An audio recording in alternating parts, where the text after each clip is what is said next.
Jasmine, back on another video on the channel. Yes, ma'am. Yes, sir. I'm excited. I'm ready. I know I love me some basketball. I know I love me some NBA for sure. And today we got the most disrespectful players in NBA history. This shall be interesting because there has been some players who said some crazy things out their mouth from back in the day to present. And to be honest, a lot of players nowadays don't do too much talking, but when they do, it's very interesting to say the least, but it's not as entertaining and interesting as it was back in the day, because one thing about back in the day, they gonna back that ish up. All right, but let's go ahead and get into this video. Don't forget to like, comment, subscribe, push the notification bell so you know notification I post. Comment, share this video with your friends and family so they can come on over and enjoy the fun too. With that being said, the most disrespectful players in NBA history, let's get it. Players in NBA history. James Harden has trashed his own teammates, instigated fights, and turned careers into memes. This man has no chill. I mean, it doesn't get more disrespectful than this. Or did you think it was certain to work? I thought it was going to be...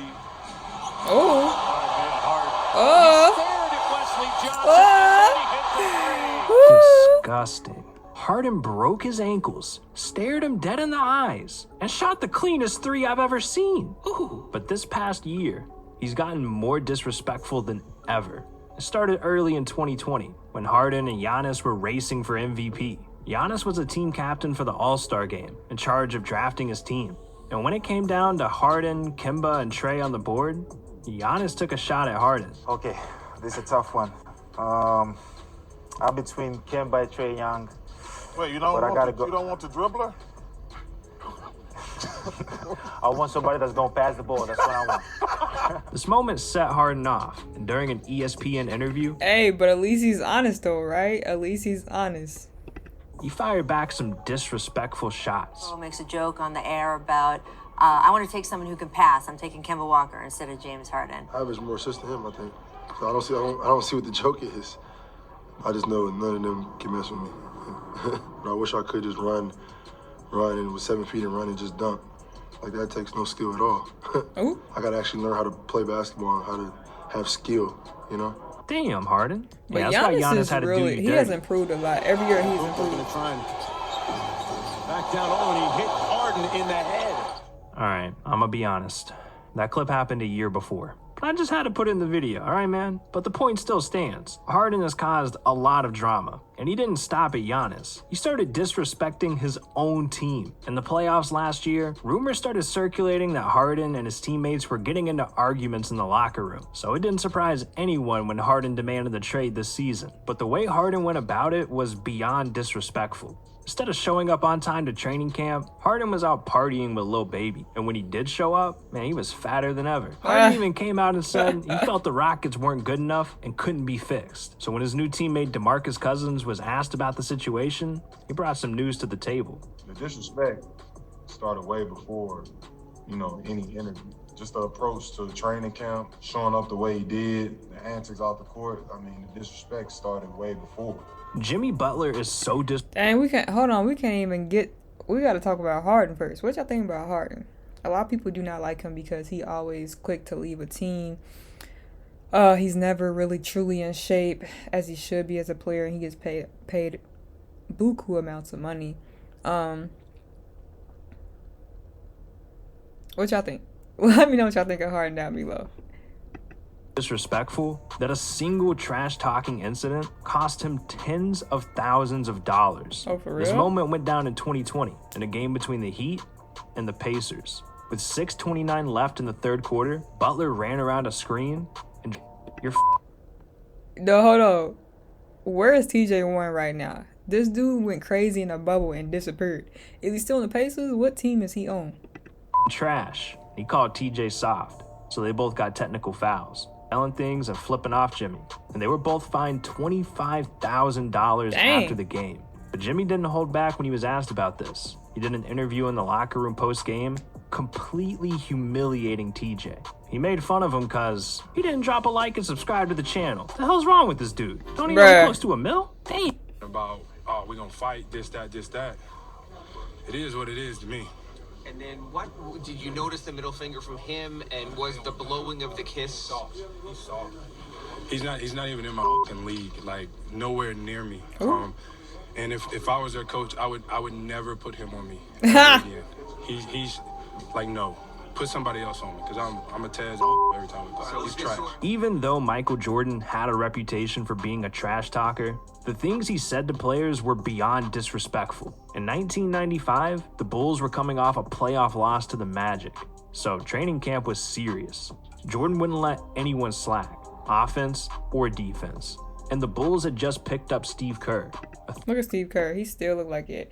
But I feel like that's needed, and that's what's missing from today's players. Like, y'all losing the finals, y'all losing the playoffs. The next thing you know, y'all going crazy. Which is understandable. You need a break. But when it's time for training camp, we need to have that image in our head of when we lost and don't accept no slack from nobody. Because if they gonna slack, they don't need to be on this team because you won't win us. And I feel like that's what a lot of NBA teams is missing nowadays. Everybody's just there for the money, the image, and not there to win no more like they should be.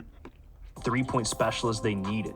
But when Michael and Steve were going against each other during a scrimmage, the two started swearing and arguing. Steve literally disagreed one time, and that was all it took for Jordan to punch him in the face, leaving Steve with a black eye. No, he didn't. If that's how Jordan treated his teammates, you can imagine what he did to players on the other team. Obviously, Jordan wasn't scared of anyone, I did not know especially that. not Muggsy Bogues, the shortest player in history at 5'3".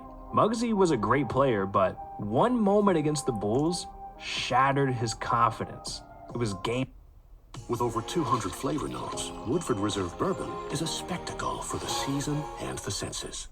Game 5 of the 1995 NBA playoffs, and the Hornets-Bulls series was tied 2-2. This game determined who went on to the next round, and the Hornets had a chance to win. Down by just 1 point, Muggsy had the ball during the biggest possession of the game, with Michael Jordan guarding him.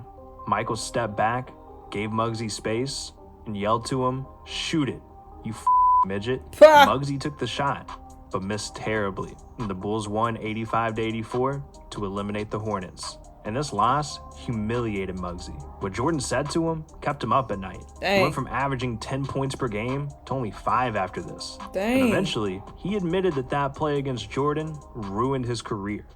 LeBron doesn't trash talk much. He sure but don't. if you come at him, he's not going to hold back. One of the best examples of this was back in 2008 between LeBron and Deshaun Stevenson. Early in the year, the Wizards beat the Cavs, and Deshaun took that as an opportunity to take a shot at LeBron. During the post-game interview, he said, "He's overrated." And you can say I said that. A few months went by and things were quiet until the playoffs came around. The Cavs and the Wizards were facing off for the 3rd straight year, and LeBron. And I feel like like I said this at the beginning, nobody nowadays trash talk no more. Like, get up under these superstar players' skin, like, so they can showcase. 'Cause I feel like sometimes all the motivation and push that superstar needs to go crazy. But sometimes they don't do it no more because of the fines and all the other stuff, which is understandable. But at the same time, some fans miss that. LeBron was known to come in and dominate Washington, averaging around 32 points, 6 assists, and 8 rebounds against them. And the Wizards knew their defense wasn't enough to stop him. So that's where Deshaun Stevenson had some value, to try and get in LeBron's head. But that didn't work at all. LeBron was asked about Deshaun's quote earlier in the year, and he said, "With Deshaun Stevenson, it's kind of funny. It's almost like Jay-Z responding to a negative comment made by Soulja Boy. It just doesn't make sense to respond." Damn! You ain't gotta do Soulja Boy like that. Right. Come on, Brock. Don't act like you weren't cranking that. And funny enough, after LeBron said this, Soulja Boy showed up to Game 3, waving towels, dancing, and repping the Wizards. So Jay-Z had to step in because him and LeBron are boys. Jay went and recorded a freestyle to the song Blow the Whistle. And he spit bars like, "Ask LeBron. We so big we ain't gotta respond. Who the overrated? If anything, they underpaid him. Hayden, that's only gonna make him spend the night out of spite with the chick you've been dating." Nah, whoever said this is funny because he said it like he's rapping. Damn, Jay-Z. And with that, this beef was over. Not only did LeBron and Jay ruin Deshaun's dignity, the Wizards also got blown out of the series, 4-2. But this wasn't the last time someone tried to come at the king. During a game between the Cavs and the Bulls, one fan let his courtside seats get to his head. Crybaby jokes, clowning LeBron's hairline. Things were getting out of control, until LeBron really responded. Shut up, stop crying. You lost Kyrie, you lost D-Rose, you can't get point guard for your life. D-Rose dipped on you. Huh? Kobe Bryant had no chill. He didn't care whose feelings he hurt, not even his own teammates. Like, this one time after a loss, Kobe was... Before we get into Kobe, I'm still thinking about LeBron. Like, which time frame do y'all think LeBron was in his prime? Like, when he was at Cleveland the first time, when he was in Miami, or the second time he went back to Cleveland? When do you think he was truly in his prime? so mad, he made his teammates throw their shoes away. On the All the Smoke podcast, Lou Will and Nick Young broke down what happened after a blowout loss. We was getting blew out in Portland. Kobe's in the locker room just waiting for everybody to come in. And you know everybody down there got Kobe's on the team, so Yeah. he come in, he said, y'all playing like blah, blah, blah, soft, and how y'all gonna wear these shoes and y'all soft? That ain't what we do here in LA. So I'm not thinking nothing of it. He tells everybody to take their shoes off, their Kobe's off. I'm like, what? What's wrong with you, man? Like, what's wrong with you? Nah, take them off, take them off. And y'all did? And we took them off. Did y'all throw them in the middle of like the... In the middle of the foul, like he fouled them all, he just started grabbing people's shoes and just throwing them, he threw them all in the trash. Oh, and wow. He's like, y'all don't deserve these until y'all get it right. That's Y'all crazy. can't wear no Kobe's. Kevin That's Garnett was crazy. one of the most notorious trash talkers in NBA history. But sometimes he went way too far, and it scarred players for life. The first time this happened was during the 1999 playoffs. Kevin and the Timberwolves were facing Tim Duncan and the Spurs. And Kevin really wanted to win this series, so he tried anything to get in Tim Duncan's head. And on this particular game, it was Mother's Day.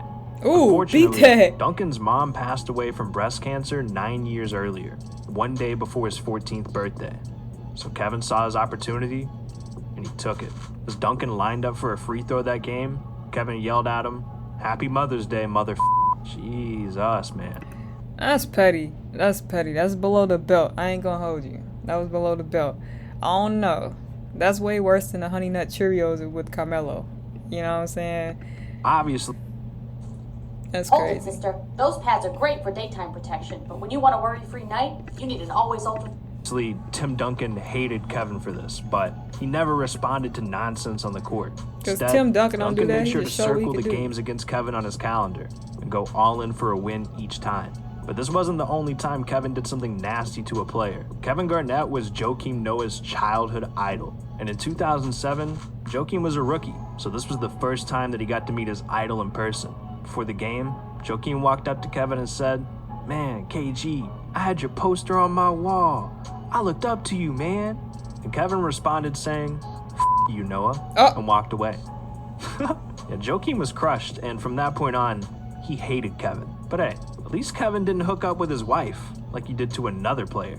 That moment came in 2013 between I don't Kevin think he Garnett hooked up with her. I and just think Carmelo he just Anthony. knew what to say They to were get playing up a on him. physical game in Madison Square Garden, and eventually things went too far. The two were getting tangled up, yelling in each other's faces, and got technical fouls. In the middle of the scuffle, Garnett yelled to Melo saying, "Hey, your wife tastes like Honey Nut Cheerios." Oh, damn. And Carmelo took this personally. After the game, he showed up to the Celtics locker room and yelled at Kevin through the door, then followed him to their team bus, and the situation got out of control. Dang, for 5 real? NYPD officers, arena security, and Knicks coach Mike Woodson had to come separate them. And after this, Carmelo said, "I lost my cool. It's just something you don't say to another man." Kevin Durant has been known for his Twitter fingers, but on the court, he's as savage as they come. One moment came back in 2011 between the Thunder and the Heat. In the first quarter, Kevin and Chris Bosh started jawing at each other and they got technicals. But the situation started from a conversation between Kevin and James Harden. Chris Bosh broke it down and said, "I think he was telling Harden to dunk on me." I expressed that no, he's not gonna. You know what's crazy? I'm sitting here thinking about the Thunder, that team. They had crazy amount of talent, right? Didn't win nothing. I'm saying nothing as in like no titles. Dunk that, and it just kind of went back and forth. And they really But, could have, you know, for real. Kevin took the situation personally, like he always does. So he came at Bosh recklessly in the post-game interview, saying, "I'm no punk. I wasn't even talking to him first off. He decided to butt in. I'm not just gonna let that slide." He's on a good team now, so he thinks he can talk a little bit. There's a lot of fake tough guys in this league, and he's one of them.